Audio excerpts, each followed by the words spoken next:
ನಮಸ್ಕಾರ ಗೆಳೆಯರೆ, ಇವತ್ತಿನ ವಿಡಿಯೋದಲ್ಲಿ ನಾವು ಒಂದು ದೊಡ್ಡ ಅಂತಾರಾಷ್ಟ್ರೀಯ ಸುದ್ದಿಯ ಬಗ್ಗೆ ಮಾತನಾಡಲಿದ್ದೇವೆ. ಅಮೆರಿಕ ಮತ್ತು ಇರಾನ್ ನಡುವೆ ಈಗ 2 ವಾರಗಳ ಕಾಲ ಕದನ ವಿರಾಮ ಘೋಷಣೆಯಾಗಿದೆ. ಅಂದ್ರೆ 2 ವಾರಗಳಲ್ಲಿ 2 ದೇಶಗಳು ಮಾತುಕತೆಯ ಟೇಬಲ್ಗೆ ಬರಲಿವೆ ಮತ್ತು ಯುದ್ಧದ ವಾತಾವರಣವನ್ನ ಶಾಶ್ವತವಾಗಿ ನಿಲ್ಲಿಸಲು ಚರ್ಚೆ ನಡೆಸಲಿವೆ. ಆದರೆ ಇಲ್ಲಿ ಅಚ್ಚರಿಯ ವಿಷಯ ಏನಂದ್ರೆ ಇದರಲ್ಲಿ ಪಾಕಿಸ್ತಾನ ದೊಡ್ಡ ಪಾತ್ರವನ್ನ ವಹಿಸ್ತಾ ಇದೆ. ಹೌದು, ಪಾಕಿಸ್ತಾನ ಇಲ್ಲಿ ಮಧ್ಯಸ್ಥಿತಿಗೆ ವಹಿಸುತ್ತಿದ್ದು ಏಪ್ರಿಲ್ 10ರಂದು ಇಸ್ಲಾಮಾಬಾದ್ನಲ್ಲಿ ಅಮೆರಿಕ ಮತ್ತು ಇರಾನ್ ಮುಖಾಮುಖಿ ಸಭೆ ನಡೆಸಲಿವೆ ಅನ್ನೋ ವರದಿಗಳಿವೆ. ಆದರೆ ಇಲ್ಲಿ ಗಮನಿಸಬೇಕಾದ ದೊಡ್ಡ ವಿಷಯವೆಂದ್ರೆ ಈ ಕದನ ವಿರಾಮಕ್ಕೆ ಒಪ್ಪಿಕೊಂಡಿದ್ದಕ್ಕಾಗಿ ಅಮೆರಿಕದ ಅಧ್ಯಕ್ಷ ಡೊನಾಲ್ಡ್ ಟ್ರಂಪ್ ಅವರು ಭಾರಿ ಟೀಕೆಗಳನ್ನ ಎದುರಿಸುತ್ತಿದ್ದಾರೆ. ಆದರೆ ಈ ಕಡೆ ಇರಾನ್ನಲ್ಲಿ ಮಾತ್ರ ಸಂಭ್ರಮದ ವಾತಾವರಣವಿದೆ. ಹಾಗೂ ಇಡೀ ಪ್ರಪಂಚದ ಮನಸ್ಸಿನಲ್ಲಿರುವ ಒಂದು ದೊಡ್ಡ ಪ್ರಶ್ನೆ ಅಂದ್ರೆ ಅಮೆರಿಕ ಈ ಕದನ ವಿರಾಮಕ್ಕೆ ಒಪ್ಪಿಕೊಂಡಿದ್ದಾದ್ರೂ ಹೇಗೆ, ಮತ್ತು ಒಂದ್ ವೇಳೆ ಈ 2 ದೇಶಗಳು ಮಾತುಕತೆಗೆ ಕುಳಿತರೆ ಇರಾನ್ ಅಮೆರಿಕದ ಮುಂದೆ ಯಾವ ಷರತ್ತುಗಳನ್ನ ಇಡಲಿದೆ, ಹಾಗೆ ಅಮೆರಿಕ ತನ್ನ ಕಡೆಯಿಂದ ಯಾವ ಪ್ರಸ್ತಾವನೆಯನ್ನ ನೀಡಲಿದೆ. ಸೊ ಗೆಳೆಯರ, ಮೊದಲಿಗೆ ಇರಾನ್ನ ಬಗ್ಗೆ ಮಾತಾಡೋಣ. ಇರಾನ್ ಪಾಕಿಸ್ತಾನದ ಮೂಲಕ ಅಮೆರಿಕಾಗೆ ಒಂದು ವಿವರವಾದ ಪ್ರಸ್ತಾವನೆಯನ್ನ ಕಳುಹಿಸಿದೆ. ಇರಾನಿನ ಮಾಧ್ಯಮಗಳ ಪ್ರಕಾರ ಈ ಪ್ರಸ್ತಾವನೆಯಲ್ಲಿ ಪ್ರಮುಖವಾಗಿ 10 ಅಂಶಗಳಿವೆ. ಸೊ ಆ 10 ಅಂಶಗಳು ಯಾವುವು ಅಂತ ನಾವು ಈಗ ಒಂದೊಂದಾಗಿ ನೋಡೋಣ. ಸೊ ಮೊದಲನೇದಾಗಿ ಅಹಿಂಸೆಗೆ ಬದ್ಧತೆ, ಅಂದ್ರೆ ಯಾವುದೇ ರೀತಿಯ ಹಿಂಸಾಚಾರಕ್ಕೆ ಮುಂದಾಗದಿರುವುದು. ಎರಡನೇದಾಗಿ ಹರ್ಮುಜ್ ಜಲಸಂಧಿಯ ಮೇಲೆ ಇರಾನ್ನ ಕಂಟ್ರೋಲ್. ಗೆಳೆಯರೆ, ಇದು ಅತ್ಯಂತ ವಿವಾದಾತ್ಮಕ ವಿಷಯವಾಗಿದೆ.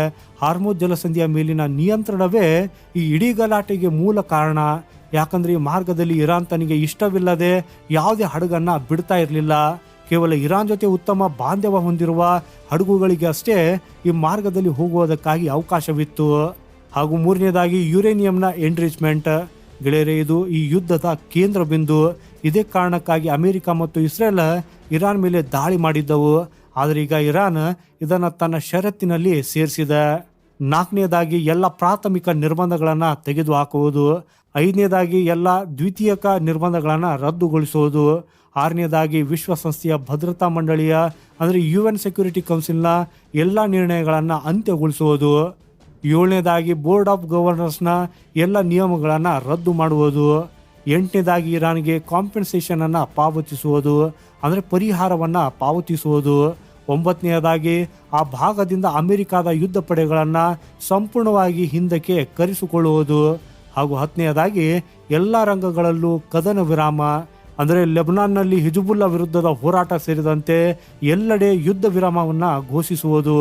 ಗೆಳೆಯರೆ, ಈಗ ಇದನ್ನು ಸೂಕ್ಷ್ಮವಾಗಿ ಗಮನಿಸಿದರೆ ಒಂದ್ ವೇಳೆ ಅಮೆರಿಕ ಇರಾನ್ನ ಈ 10 ಅಂಶಗಳ ಪ್ರಸ್ತಾವನೆಯನ್ನು ಒಪ್ಪಿಕೊಂಡ್ರೆ ಅದು ಅಮೆರಿಕದ ಪಾಲಿಗೆ ಅತಿ ದೊಡ್ಡ ಸೋಲಾಗಲಿದೆ. ಯಾಕಂದ್ರೆ ಯಾವ ಉದ್ದೇಶಕ್ಕಾಗಿ ಅಮೆರಿಕ ಇರಾನ್ ಮೇಲೆ ದಾಳಿ ಮಾಡಿತ್ತೋ ಆ ಉದ್ದೇಶ ಈಡೇರಿದಂತೆ ಕಾಣ್ತಾ ಇಲ್ಲ. ಬದಲಾಗಿ ಇರಾನ್ ತನಗೆ ಬೇಕಾದ ಷರತ್ತುಗಳನ್ನೇ ಅಮೆರಿಕದ ಮುಂದಿಡ್ತಿದೆ. ಹಾಗೂ ಇದನ್ನು ನೋಡಿದರೆ ಇದು ಇರಾನ್ ಕಡೆಯಿಂದ ಪ್ರಸ್ತಾವನೆಗಿಂತ ಹೆಚ್ಚಾಗಿ ಅಮೆರಿಕಾಗೆ ಮಾಡ್ತಾ ಇರುವ ಬ್ಲ್ಯಾಕ್ ಮೇಲ್ ತರಹ ಕಾಣಿಸ್ತಾ ಇದೆ. ಸೊ ಈಗ ಈ ಅಮೆರಿಕದ ಕಡೆಯ ಪ್ರಸ್ತಾವನೆಯ ಬಗ್ಗೆ ಮಾತಾಡೋಣ. ಗೆಳೆಯರೆ, ಅಮೆರಿಕ ಕೂಡ 15 ಅಂಶಗಳ ಪ್ರಸ್ತಾವನೆಯನ್ನು ಮುಂದಿಟ್ಟಿದೆ. ಆದರೆ ಅಮೆರಿಕಾಗೆ ದೊಡ್ಡ ತಲೆನೋವಾಗಿರುವುದು ಇರಾನ್ನ ನ್ಯೂಕ್ಲಿಯರ್ ಕ್ಯಾಪಬಿಲಿಟಿ. ಹಾಗೂ ಇಲ್ಲಿ ಅಮೆರಿಕ ಬಹಳ ಸ್ಪಷ್ಟವಾಗಿ ಹೇಳಿದೆ, ಇರಾನ್ ತನ್ನ ಪರಮಾಣು ನೆಲೆಗಳನ್ನು ನಾಶಪಡಿಸಬೇಕು ಮತ್ತು ಕ್ಷಿಪಣಿ ತಯಾರಿಸುವ ಸಾಮರ್ಥ್ಯವನ್ನು ಸೀಮಿತಗೊಳಿಸಬೇಕು. ಹಾಗೂ ಇದಕ್ಕೆ ಪ್ರತಿಯಾಗಿ ಅಮೆರಿಕವು ಇರಾನ್ ಮೇಲಿರುವ ನಿರ್ಬಂಧಗಳನ್ನು ಸಡಿಲಿಸಲು ಸಿದ್ಧವಿದೆ ಅಂತ ಹೇಳಿದೆ. ಒಟ್ಟಾರೆಯಾಗಿ ಹೇಳುವುದಾದರೆ ಗೆಳೆಯರೆ, ಇಲ್ಲಿ ಇರಾನ್ನ ಷರತ್ತುಗಳು ಈ ಅಮೆರಿಕದ ಮೇಲೆ ಮೇಲುಗೈ ಸಾಧಿಸುತ್ತಿರುವಂತೆ ಕಾಣ್ತಾ ಇದೆ.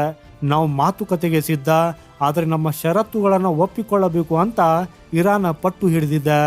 ಹಾಗೂ ಇದರಲ್ಲಿರುವ ಕೆಲವು ಷರತ್ತುಗಳನ್ನು ಅಮೆರಿಕ ಮತ್ತು ಇಸ್ರೇಲ್ ಬಹುಶಃ ಒಪ್ಪಿಕೊಳ್ಳೋದಿಲ್ಲ.